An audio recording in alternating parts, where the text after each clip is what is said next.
And then along came a project called Our Knowledge. As I mentioned before, I've been working on this for about the last year or so. Our Knowledge recently beat a field of 3,000 entries globally in this particular award.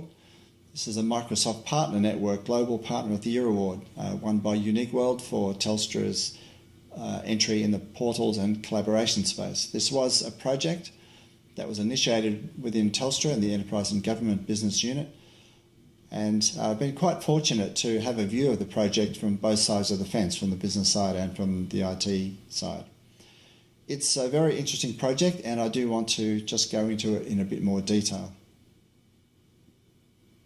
On the surface of it, Our Knowledge is really just a big SharePoint portal.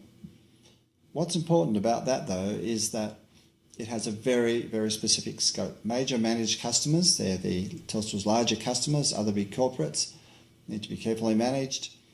And the scope of this particular knowledge portal is specifically around activities relating to major managed customers.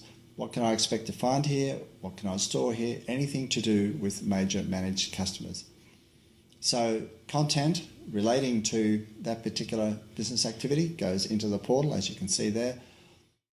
We also built a governance structure across the top of this, a business owners, a content assurance forum, which was all about currency and relevancy of content, just keep an eye on that, and a solution assurance forum, which was about the robustness of the platform and capability. So all in all, what we're building here was a self-contained knowledge ecosystem which supported a clearly defined business activity. But there always seems to be a but. It's always very annoying. The but was that neither the Intranet nor the EDMS platforms could accommodate it, either separately or combined. So, for example, we wanted dashboards that pull data from CRM and financial systems. We wanted RSS feeds to pull in information from the outside world to give us the business context. We wanted to accommodate other smaller SharePoint applications like a proposal builder tool, incorporate that into the portal as well, and advanced libraries for processes and contracts and metrics and reporting and all sorts of other document sets. So you may by now be realising that a very good fit for Our Knowledge was in fact SharePoint 2010. So now we get to 2011 and let's revisit our landscape, our intranet landscape. We have our intranet and we have our EDMS. But we also now have Our Knowledge into this picture. And if we complicate it a bit further, there's some content within the intranet which actually should go into Our Knowledge because the scope of Our Knowledge is very specific around major managed customers, and content for that particular activity should go into Our Knowledge. We may want to publish some content from collaboration sites in the EDMS into Our Knowledge. And we might want to share some document management between Our Knowledge and the EDMS because some of the documentation in Our Knowledge actually should go into the corporate repository, which is what EDMS is. Oh, and we might also have some central governance in there, which sits fairly uncomfortably across all these three very different environments. But wait, there's more. We might include some social collaboration into this. So we have a Yammer stream within Telstra, which has about 2,000 people fairly actively using it. So that complicates things. And by the way, we might also want to put, or might want to have a single MySite structure across all the SharePoint instances as well. Slow down. This is just all getting too complex. It's just doing my head in. But how do we make sense of this explosion of tools and expectations and requirements? Well, the way we did it was to go back to the drawing board and ask two fundamental questions. Firstly, what kinds of knowledge or information are we trying to manage in this space? And I do tend to use those two terms, knowledge and information, interchangeably. But what are we actually trying to manage there? And if we know what these are, what these different kinds of knowledge are, how might this help us to determine what a new model for an intranet might be? So settle on three different types of knowledge. Firstly, organisational knowledge. This is the formal and official kind of information about an organisation, typically the kind of stuff you find at the top level of an intranet homepage. Business unit pages, corporate comms, high-level company information, all that kind of stuff. Maybe a means of engaging with the CEO, All in all, fairly highly governed, usually by a small comms team, small group, pretty much a self-contained publishing activity. So at the other end of the spectrum, we have what I call short-term knowledge. This is all the day-to-day transactional stuff that goes on in our workplaces. So quick answers to questions to achieve a task, instant messaging, maybe use of social networking tools, meeting spaces, document spaces, lists, tips, all that kind of thing that goes on. This is what we call collaboration. So this is really a collaboration area. Sitting in the middle of those two things is what I call essential or longer-term knowledge. So this is knowledge the company needs to continue to operate on a daily basis. So let me explain that. It's very much around business processes. It tends to be explicit and written down and is relied on and used by customer-facing channels. That's its high value. It needs to be trusted, reliable, single source of truth, all that good stuff, often constructed around roles and functions. To me, this encapsulates corporate DNA. This is what the company needs to continue to operate. The organisation might change, chop and change, org changes. We have those all the time. In the short-term space, in the collaboration space, people come and go, all that changes. But the business processes that keep the show on the road, that keep the organisation functioning from day to day, this is the stuff that needs to be really good. So let's now have a look at an intranet universe that might incorporate those different kinds of knowledge. So sitting at the top, organisational knowledge, to me this is the easy part. This is really just about content management, pure and simple. In the main space, we have all this collaboration activity that goes on. And in the middle of all this, we have the knowledge portal.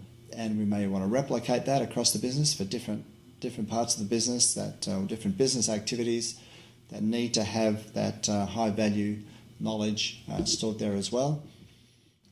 So we now have something that resembles a kind of intranet universe, but we don't yet understand the dynamic and the relationships between these different kinds of knowledge and how they work together.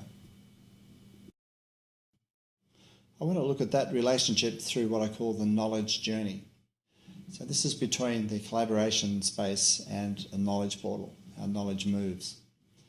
So if we start at the collaboration end, this is the rumble, the noise, ambient knowledge, the things you need to, or things that swirl around you in your day-to-day task as you pull together something that has business value.